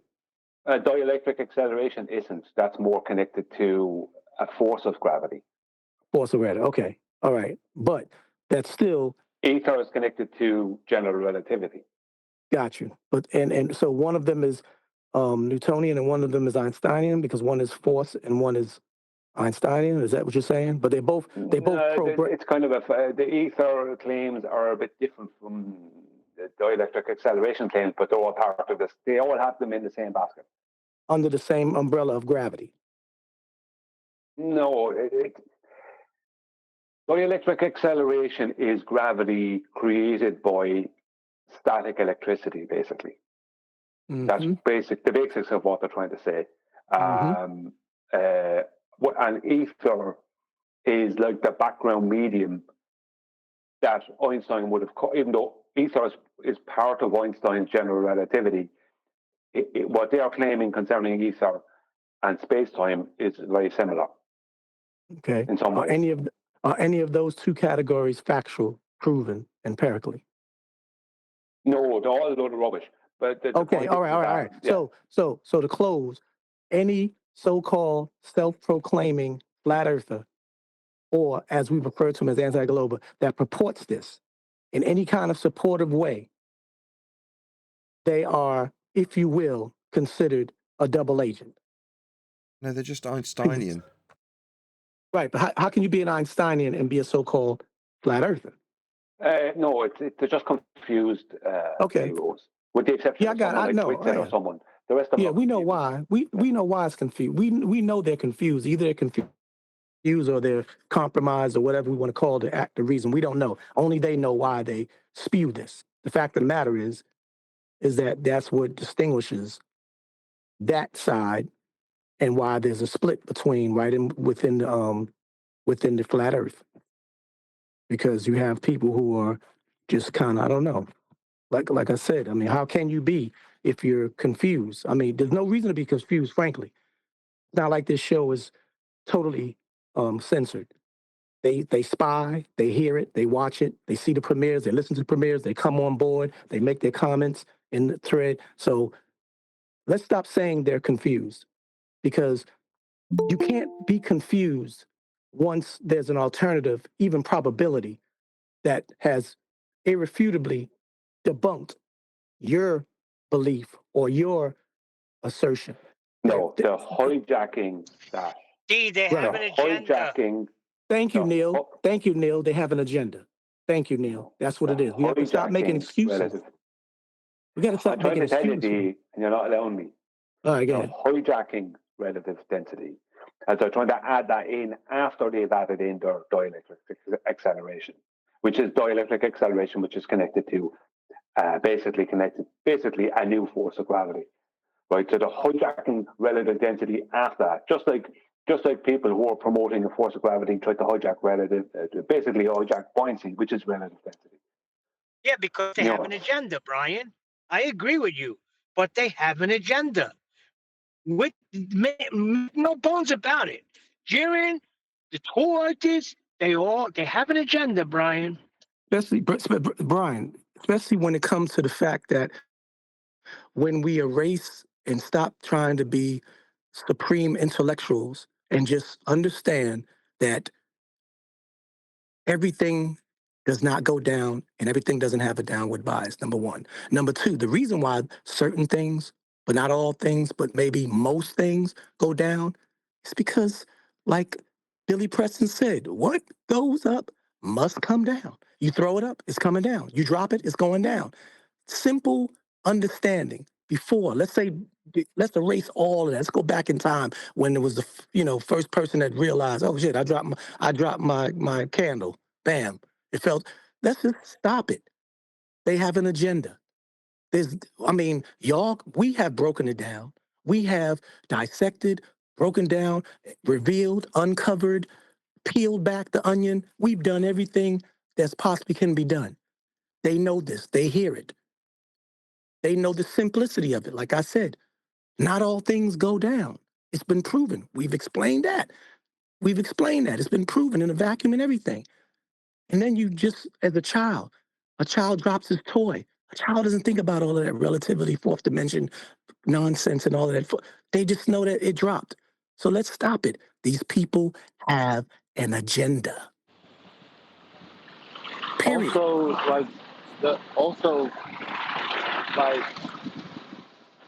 Don't discount that. We'll call people the R word. Oh, this is the after show. Can I say the R word? We'll call people mentally held back. But what you guys what I've accepted is that in a lot of my interactions, when you push people mentally, you realize they're mentally held back. Like some people are cognizant enough to tell you, look, I don't like to think about all of that. It makes my head hurt. And all they're talking about is thinking logically versus, well, I just have beliefs and I think the way that I do, and you're asking me a question, and it may seem straightforward, but to me, it's not that simple. Yet that's because they're mentally held back. And I get what you're saying. That's not divorced from like Jaron, Witsit, you, me.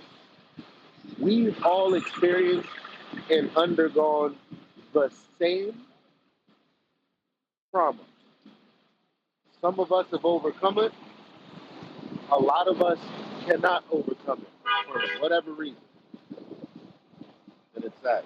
And Eli, I get that, but I'm going back to what I'm saying. Like you said, and when I first said it, I was speaking really about normies who are taught that and saying, "Hey, I ain't got time for it. It doesn't pay my bills.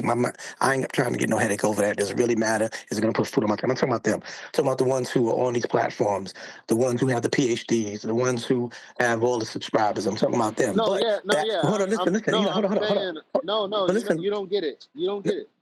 I'm saying they're they're mentally held back for real. Like we're talking to people that we're like, yo, am I talking to a fourth grader? Like because they're mentally held back, and then we sit there and argue with them for 5, 6, 7 hours, come back the next day and do the same thing.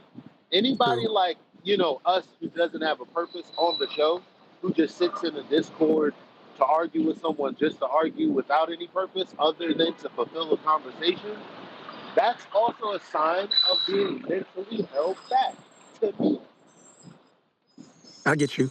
Okay, I get you, and I see you on that, and I'm gonna raise you on this for everybody across the board: the pseudo intellects, the intellects, the shills, the ones with agendas, the normies, the ones that ain't got time for it, don't think it matters to their life. The fact of the matter is, when you said even the most mental limited person that may be with whatever mental incapacity, the simplicity of this whole thing is without all of that extra stuff that's been taught, that's been lectured, that's been falsely given to the public, where they think that they have to believe that and only stick to that. D literally cut himself off in the middle of his sentence. So what about Whitson? Because he thinks he tore us apart. Every time he came on here, he took it to us. He's mentally held back, man. I got cut off. That's what that is. He's mentally held back. What? I don't know how. Really? I got cut off. I got cut off. No, what I was saying, the most simple you cut thing. yourself off. No, my internet went out on my Wi-Fi or something.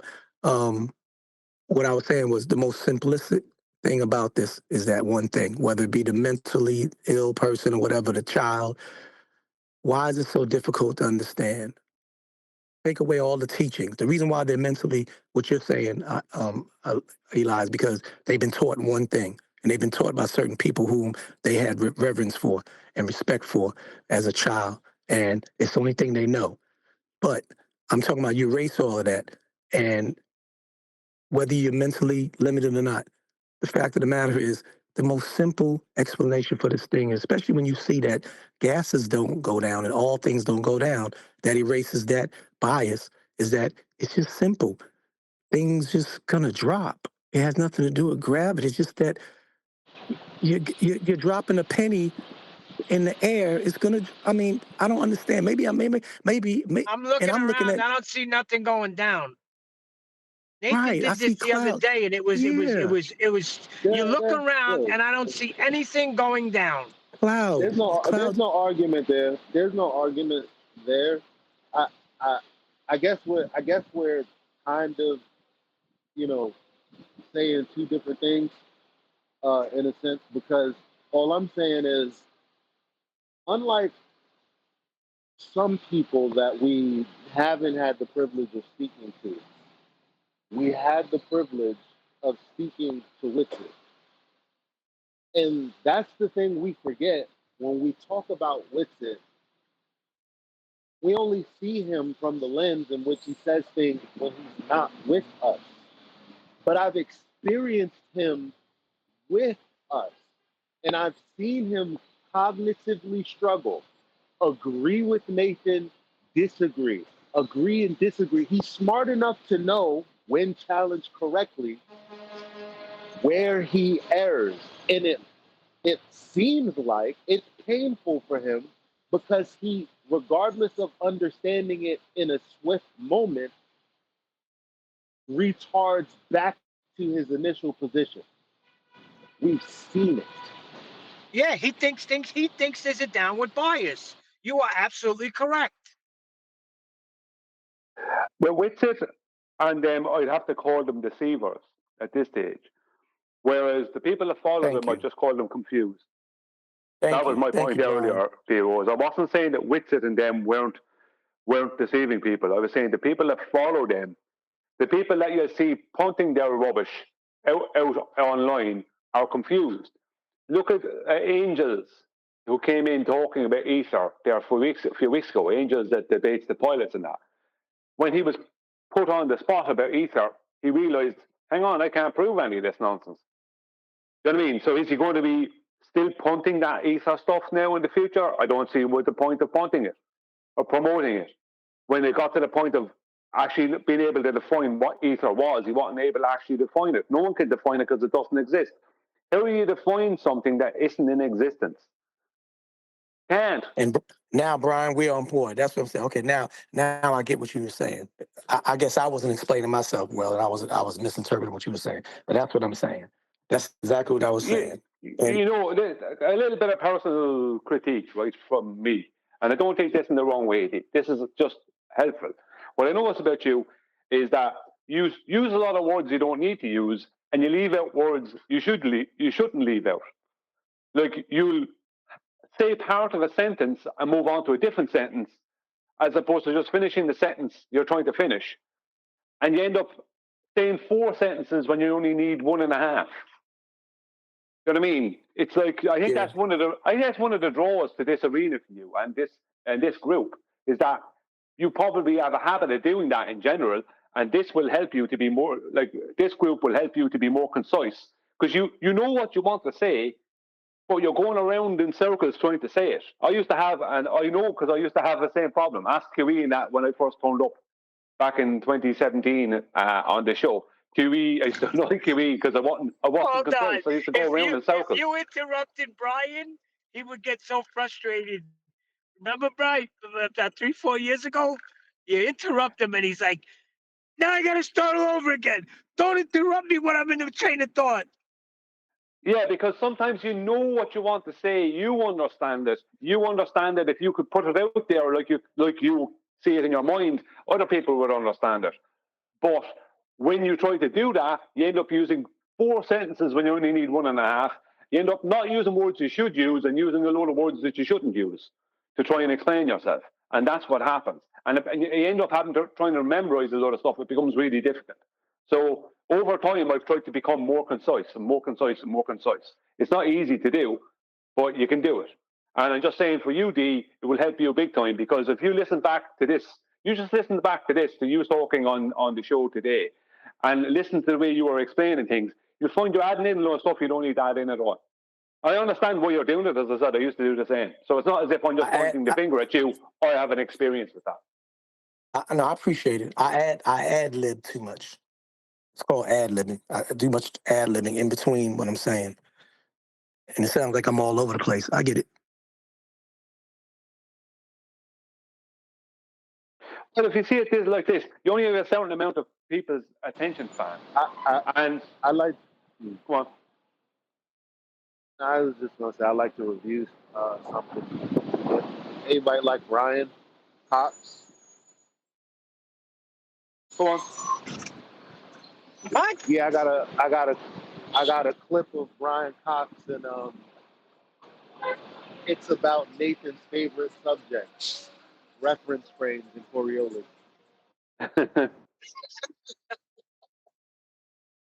Yeah, Nathan loves that.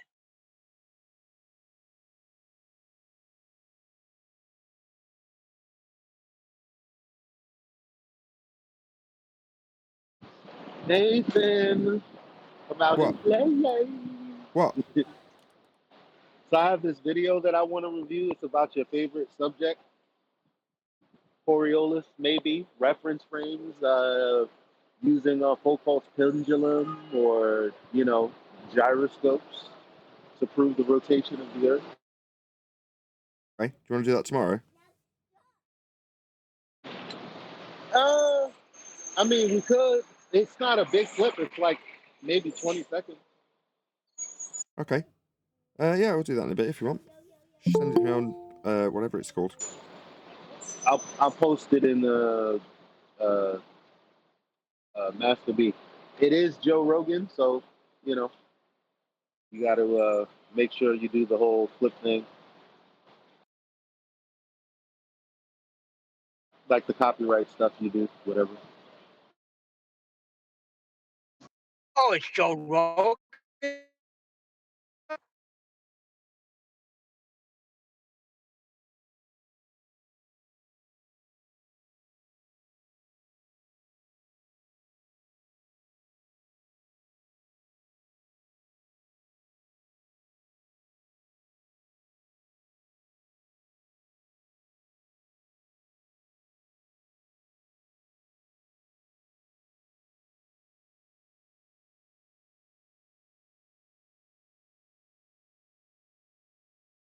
That killed the conversation, Eli.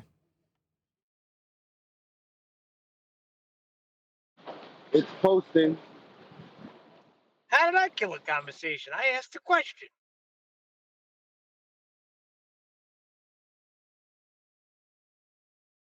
Don't forget.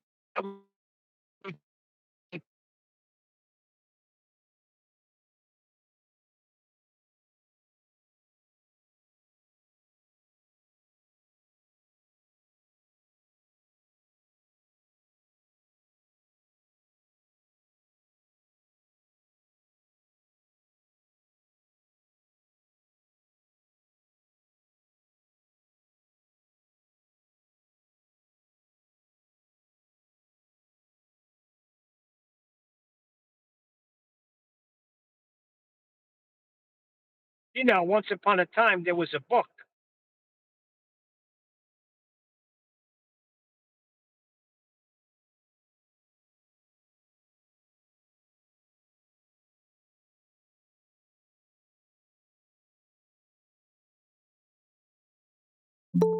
Hey, Brian,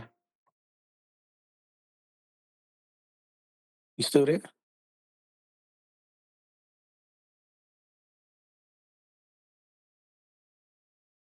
Hello? I'll be back in a couple of minutes. I'm just busy with something here at the moment. Oh, no, I was going to tell you. Don't feel bad. You're not the first one to tell me that. My wife told me that before, too.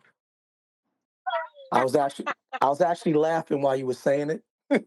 I was cracking up laughing when I had the phone on my thing on mic off, because it was exactly what she says. And she says I have a habit of doing this. I'll come out of blue, out of a segment of my thought, and I'll say, you know what? She didn't have to do that because I told her, and my wife would be like, hold up. Who? He's like, out of nowhere. Yeah, she said, you Instant information about something nobody knows what about. Yeah. She said, you had a conversation in your head and just came out and finished it verbally to me, like I'm supposed to know what you were thinking about.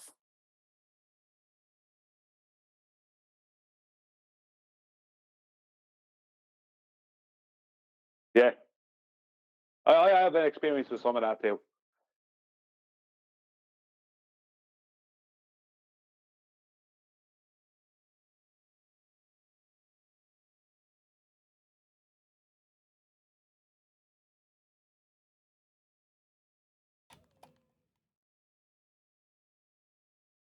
It won't upload. Perhaps we will do it tomorrow. I don't know.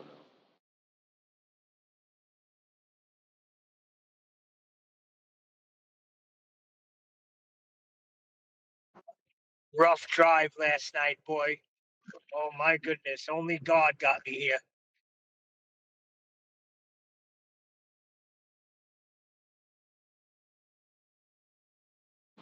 We got to stop driving like that.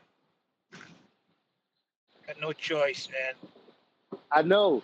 I'm one of those, or I was one of those I got no choicers too. You know what I realized? I really could have passed on.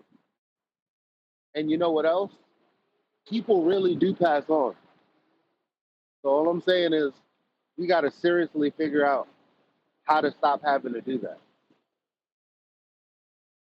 We're getting with you as soon as I'm done with this little 2 or 3 week thing, because my wife already quit. My wife already quit the Target, and she's hounding me about this this thing you do. Oh man. Yeah. Shoot, man. When I was trying to contact you in when was that? Like a month ago or so. It was free. I was trying to hook you up.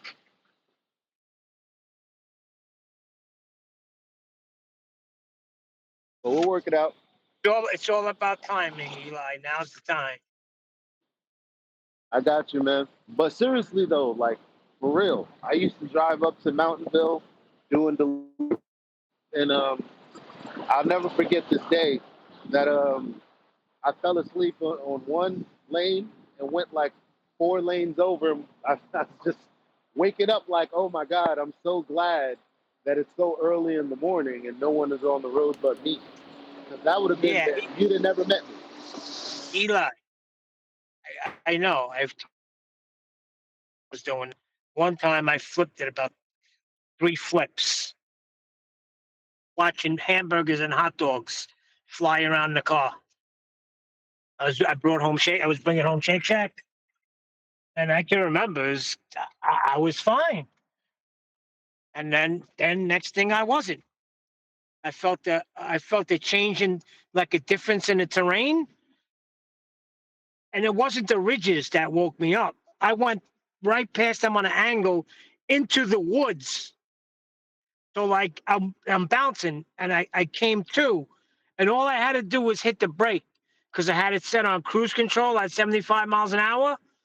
But because I just woke up, I was trying to get control of the car.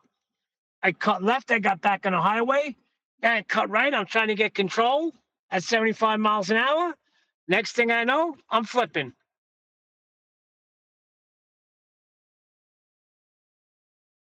Man, I'm glad you're all right, man. God bless. Another time, I went right into the back of a trailer.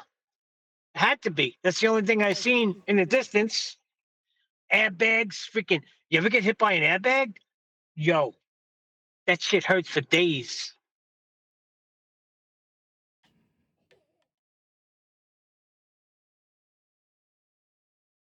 But when I'm awake, I'm the best driver in the world. I think that's your problem. You know you're a All good my incidents, all my incidents were when I dozed off. right, but So I think that's now, what it is. now the Neil, slightest sign, I pull over, which made it a long ride last night. Because Good. the first swerve, I pulled my first gas station, pulled over, went to sleep. Good. Because I was going to say, your confidence of being such a good driver. No. You think you can Victory handle it. Royale! No, it's not even that. It's that I don't need to push it. When I get there, and that's it. You know what I'm saying? Like, I had to be at work today. I said I'm not pushing this. When I'm tired, I'm gonna pull over, and I did. So a 15-hour trip became a 21-hour trip. I got the material on the car. Now I get to the job when I get there. I haven't had an incident in over 7 years. I was actually able to finally get Geico as insurance again. But yeah. My last incident was on what do you call that? Oh shoot. What's that strip in Brooklyn? Maybe Flatbush Avenue?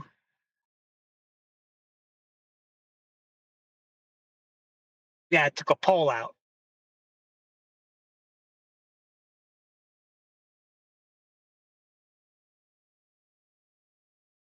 Did you share that with us, Eli, or what? He said it wasn't loading. Yeah, I was trying, but it just won't load for whatever reason. That's I okay. don't know if I can send it. No worries. We'll do it Yeah. tomorrow. We'll do it tomorrow.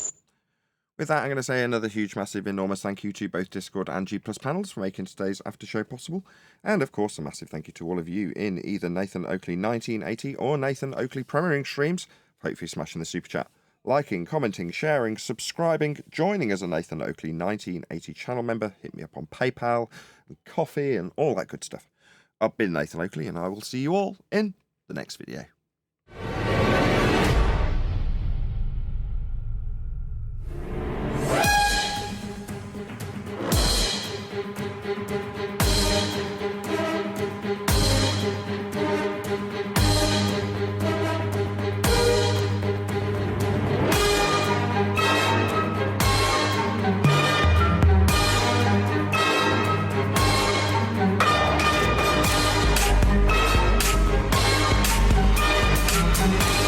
I wanna